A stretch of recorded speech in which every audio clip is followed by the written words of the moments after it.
Hello friends, welcome back to ಗೃಹಿಣಿಯ ಕಲಿಕೆ. Friends, ಈ ದಿನ ನಾನು ಅತಿಬಲ ಅಂತ ಕರಿತೀವಿ ಅಥವಾ ತುರ್ಬಿ ಅಂತ ಕರಿತೀವಿ. ಈ ಗಿಡದ ಬಗ್ಗೆ ನಿಮಗೆ ವಿಶೇಷವಾದ ಒಂದು ಮಾಹಿತಿಯನ್ನ ತಿಳಿಸಿಕೊಡ್ತೀನಿ. ಹೀಗೆ ನನ್ನ ಗೃಹಿಣಿಯ ಕಲಿಕೆ ಚಾನೆಲ್ನ ನೋಡ್ತಾ ಇರಿ ಫ್ರೆಂಡ್ಸ್.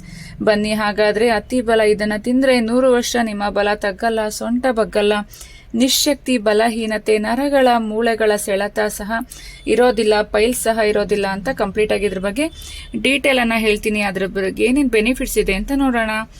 ಇದನ್ನ ನಾವು ಯೂಸ್ ಮಾಡ್ತಾ ಬಂದ್ರೆ ಸಂಧಿವಾತ ಅಂತ ಕರಿತೀವಿ. ಈ ವಾತ ಸ್ನಾಯುಗಳ ಬಿಗಿತವನ್ನು ಉಂಟು ಮಾಡುವ ಒಂದು ಸ್ಥಿತಿಯಾಗಿದೆ. ಇದು ನೋವು, ಊತಕ್ಕೆ ಕಾರಣವಾಗಬಹುದು. ಅತಿಬಲ ಸೇವನೆಯು ಊತವನ್ನ ಕಡಿಮೆ ಮಾಡುತ್ತದೆ.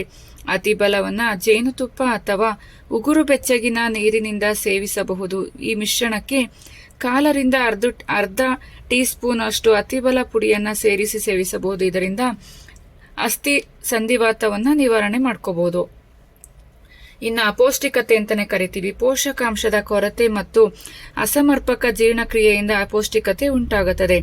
ಅತಿಬಲದ ನಿಯಮಿತದ ಸೇವನೆಯಿಂದ ರೋಗ ನಿರೋಧಕ ಶಕ್ತಿಯನ್ನು ಸುಧಾರಿಸುತ್ತದೆ ಮತ್ತು ಅಪೌಷ್ಟಿಕತೆ ವಿರುದ್ಧ ಹೋರಾಡುತ್ತದೆ.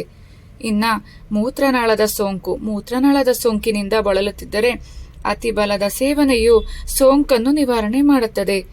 ಇನ್ನ ಹಲ್ಲು ನೋವಿಂದ ಬಳಲುತ್ತಿದ್ದರೆ ಅತಿಬಲದ ಕಷಾಯವನ್ನು ಮಾಡಿ ಗಾರ್ಗ್ಲಿಂಗ್ ಮಾಡುವ ಮೂಲಕ ಹಲ್ಲು ನೋವನ್ನು ಸಹ ನಾವು ಕಡಿಮೆ ಮಾಡ್ಕೋಬಹುದು.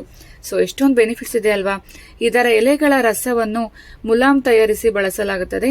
ಇದು ಹುಣ್ಣುಗಳನ್ನು ತ್ವರಿತವಾಗಿ ಗುಣಪಡಿಸಲು ಸಹ ಸಹಾಯವನ್ನ ಮಾಡುತ್ತೆ. ಅತಿಬಲವನ್ನು ಗಾಯಗಳನ್ನು ಸ್ವಚ್ಛಗೊಳಿಸಲು ಮತ್ತು ಯೋನಿ ಸೋಂಕುಗಳಿಗೆ ಚಿಕಿತ್ಸೆ ನೀಡಲು ಮತ್ತು ಎನಿಮಾವಾಗಿಯೂ ಸಹ ಬಳಸಲಾಗುತ್ತದೆ. ಅತಿಬಲವನ್ನ ಬಳಸುವ ಮೂಲಕ ಇನ್ಸುಲಿನ್ ಸೂಕ್ಷ್ಮತೆಯನ್ನು ಸಹ ಸುಧಾರಿಸುತ್ತದೆ. ಇದರ ಜೊತೆಗೆ ಅಡಿಪೋಸೈಟ್ ಬೆಳವಣಿಗೆಯನ್ನು ಸಹ ನಿಯಂತ್ರಿಸಲು ಮತ್ತು ಗ್ಲೂಕೋಸ್ ಬಳಕೆಯನ್ನು ಹೆಚ್ಚಿಸಲು ಅತಿಬಲ ಸಾಮರ್ಥ್ಯವನ್ನು ಹೊಂದಿದೆ. ಇನ್ಸುಲಿನ್ ಪ್ರತಿರೋಧಕವನ್ನು ಕಡಿಮೆ ಮಾಡಲು ಸಹ ಇದು ಉಪಯುಕ್ತವಾಗಿದೆ. ವಯಸ್ಸಾಗುವಿಕೆ, ಶುಷ್ಕ ಚರ್ಮ ಮತ್ತು ತೇವಾಂಶದ ನಷ್ಟದಿಂದಾಗಿ ಸುಕ್ಕುಗಳು ಉಂಟಾಗುತ್ತದೆ. ಅತಿಬಲವು ಸುಕ್ಕುಗಳನ್ನು ಕಡಿಮೆ ಮಾಡಲು ಸಹಾಯವನ್ನ ಮಾಡುತ್ತದೆ ಮತ್ತು ಚರ್ಮಕ್ಕೆ ತೇವಾಂಶವನ್ನು ಸಹ ನೀಡುತ್ತದೆ. ಅತಿಬಲವನ್ನು ಜೇನುತುಪ್ಪದೊಂದಿಗೆ ಬಳಸಿದಾಗ ಚರ್ಮಕ್ಕೆ ನೈಸರ್ಗಿಕ ಹೊಳಪು ಸಹ ಸಿಗುತ್ತದೆ. ಅರ್ಧದಿಂದ 1 ಟೀ ಚಮಚ ಅತಿಬಲ ಪುಡಿಯನ್ನು ತೆಗೆದುಕೊಂಡು ಅದಕ್ಕೆ ಸ್ವಲ್ಪ ತೆಂಗಿನಕಾಯಿ ಎಣ್ಣೆಯನ್ನು ಮಿಶ್ರಣ ಮಾಡಿ ಈ ಸುಕ್ಕುಗಳಿಗೆ ಸುಕ್ಕುಗಳನ್ನು ನಿಯಂತ್ರಿಸಲು ದಿನಕ್ಕೆ ಒಮ್ಮೆ ಪೇಸ್ಟ್ ಅನ್ನು ಮಾಡಿ ಪೀಡಿತ ಜಾಗಕ್ಕೆ ಹಚ್ಚಬೇಕು. ಅಂದ್ರೆ ಎಲ್ಲೆಲ್ಲಿ ಸುಕ್ಕಾಗಿರುತ್ತೆ ಅಲ್ಲೆಲ್ಲ ಹಚ್ತಾ ಬಂದ್ರೆ ಸುಕ್ಕು ನಿವಾರಣೆಯಾಗಿ ಯೌವನ ಭರಿತವಾಗಿ ಕಾಣಿಸ್ತೀರಾ, ತುಂಬಾ ಶೈನಿಂಗ್ ಆಗಿ ಕಾಣಿಸ್ತೀರಾ. ಸೊ ತಡ ಮಾಡಬೇಡಿ ಫ್ರೆಂಡ್ಸ್. ಇದನ್ನ ಸಹ ದುರ್ಯೋಧನಗೆ ಅವರ ತಾಯಿ ನೀಡಿ, ದುರ್ಯೋಧನ ತುಂಬಾ ಶಕ್ತಿಶಾಲಿಯಾಗಿದ್ದ ಅಂತಾನೆ ಹೇಳ್ಬೋದು. ಪುರಾಣದಲ್ಲಿ ಇದನ್ನ ಲಿಖಿತ ಆಗಿದೆ ಅಂತಾನೆ ಹೇಳ್ಬೋದು. ಸೊ ತಡ ಮಾಡಬೇಡಿ ಫ್ರೆಂಡ್ಸ್.